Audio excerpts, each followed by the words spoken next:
On the 9th of November, 1975, the SS Edmund Fitzgerald left Wisconsin and set off across Lake Superior, laden with a cargo of iron ore pellets. It was a journey the cargo freighter had made many times before, but this particular sailing would be different. The Edmund Fitzgerald would never make it to its planned destination of Zug Island near Detroit, and neither would any of the 29 crew members on board. Construction of the Edmund Fitzgerald began in 1957 and was completed the following year. The freighter was, at that time, larger than any other on the Great Lakes, measuring as it did 222 metres or 729 feet from bow to stern. This gargantuan vessel was owned by the Northwestern Mutual Life Insurance Company and was therefore given the name of the company's then president, Edmund Fitzgerald. Clearly, Mr. Fitzgerald was proud of the ship his company had commissioned, and he wasn't alone. The crew and captains of the vessel demonstrated a similar pride. She was known in her early years for frequently hauling record-breaking amounts of cargo in a season, and for doing so with an impeccable safety record. The Edmund Fitzgerald was a popular sight with tourists and ship spotters too, especially when under the command of Captain Peter Pulser. This particular captain was known for piping music through the ship's tannoy system to inspire the crew, and for heading out on deck with a bullhorn as the ship passed through locks, in order to bellow commentary and fun facts to watching tourists. The haulage of cargo across the Great Lakes of America might seem like a fairly mundane task. Indeed, the Edmund Fitzgerald was often referred to as a workhorse of a ship. It's safe to say, though, that among those in close contact with her, she was a much-loved workhorse. In her early years, she was cared for well, and thus by 1975 was nowhere near the end of her expected lifespan. All being well, it was thought that she stood a good chance of lasting well into the 2000s. However, this was not to be. On the 9th of November 1975, the Edmund Fitzgerald set out on a routine voyage from Wisconsin to Zug Island, loaded with a cargo of iron ore pellets. She departed around 2:15 p.m, at which time the weather forecast was fair. A storm was due in the early hours of the next morning, but the National Weather Service predicted that it would pass by to the south of Lake Superior, and would thus be of no concern to the crew of the Edmund Fitzgerald. Just 5 hours later, however, the National Weather Service updated their predictions.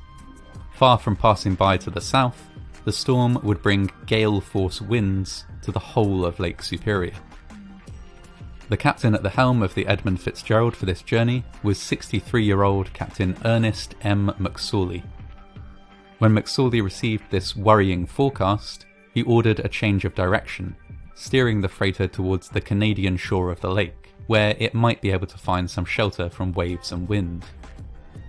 By 1 a.m. on the 10th of November, the Edmund Fitzgerald was battling its way through a powerful storm.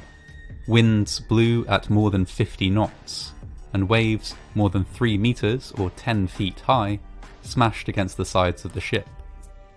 Doggedly, the Edmund Fitzgerald crawled onwards through the onslaught. Morning came and the storm continued. At around 2:45 p.m. that day, snow was added to the already challenging conditions, reducing visibility and forcing the Edmund Fitzgerald to slow to a crawl. At 3:30 p.m, Captain McSorley radioed another nearby ship, the SS Arthur M. Anderson, which was following the same course as the Edmund Fitzgerald, but about 16 kilometers or 10 miles behind. "I have a fence rail down, 2 vents lost or damaged, and a list," reported Captain McSorley. In this context, list meant that the ship was tilting to one side. Captain McSorley asked the Arthur M. Anderson to stay close in case of an emergency. Later, around 7:10 p.m, the first mate on board the Arthur M. Anderson checked in on Captain McSorley. After providing some navigational guidance, he asked, "By the way, Fitzgerald, how are you making out with your problems?" Stoically, Captain McSorley replied, "We are holding our own." That would be the last communication of any kind from the Edmund Fitzgerald.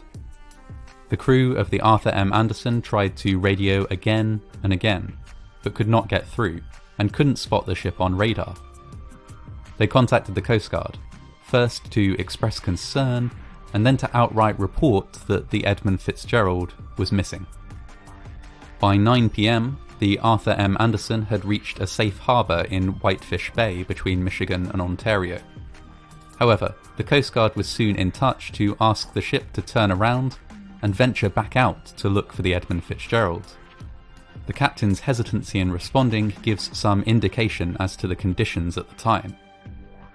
"Well," he replied to the Coast Guard, "I'll go back and take a look, but God, I'm afraid I'm going to take a hell of a beating out there. I'll turn around and give her a whirl, but God, I don't know. I'll give it a try." Despite the awful conditions, the Arthur M. Anderson led the search. It was to be an unsuccessful one.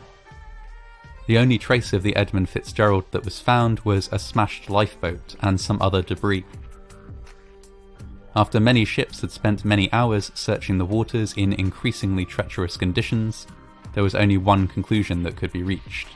The Edmund Fitzgerald had sunk. There were many questions to be answered about this disaster. First and foremost among them was what had actually caused the sinking. There had been no distress signal, and not one of the crew members on board had been able to escape in a lifeboat. How were other ships in the area able to weather the storm when the Edmund Fitzgerald was not? Was there anything particular about the design of the ship that led to its sinking? Even now, after years of extensive investigation, there are no answers to these questions, only many theories. The wreckage, discovered 5 days after the sinking, has been surveyed and visited multiple times. The ship lies broken in 2 pieces, and some theorise that it fractured under stress while still on the surface. Others believe strongly that this is not possible, and that the ship must have been swamped by a series of massive rogue waves.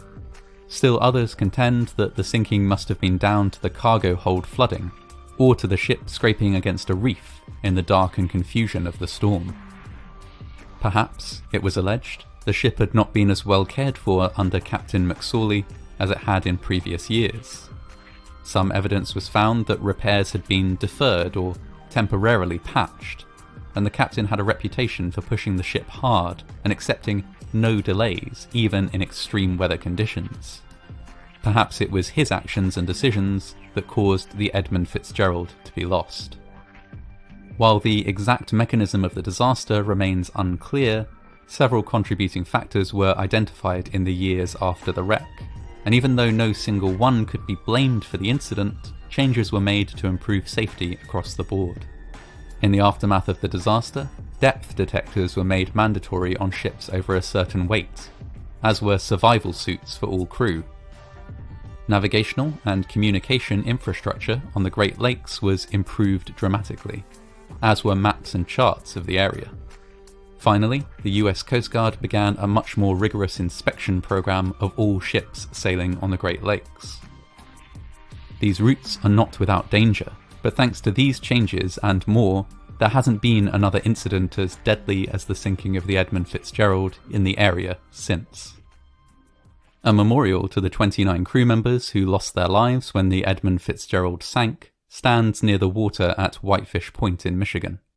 The ship's bell and anchor have also been retrieved and are kept in museums to be preserved in honour of the memory of the deceased. The sailors who perished were proud and competent individuals. Though we do not necessarily know exactly why they were lost, we can still appreciate the immense risk they took in order to carry out their work. Shipping on the Great Lakes continues to this day, an everyday, necessary undertaking which fuels industry and powers a nation. The journeys back and forth across Lake Superior and the other inland bodies of water in the Great Lakes chain may seem unremarkable, simply because they happen every day. The cargo is mundane, the work steady. But, as the Edmund Fitzgerald shows, the crew who undertake this relatively thankless work do so at great personal risk.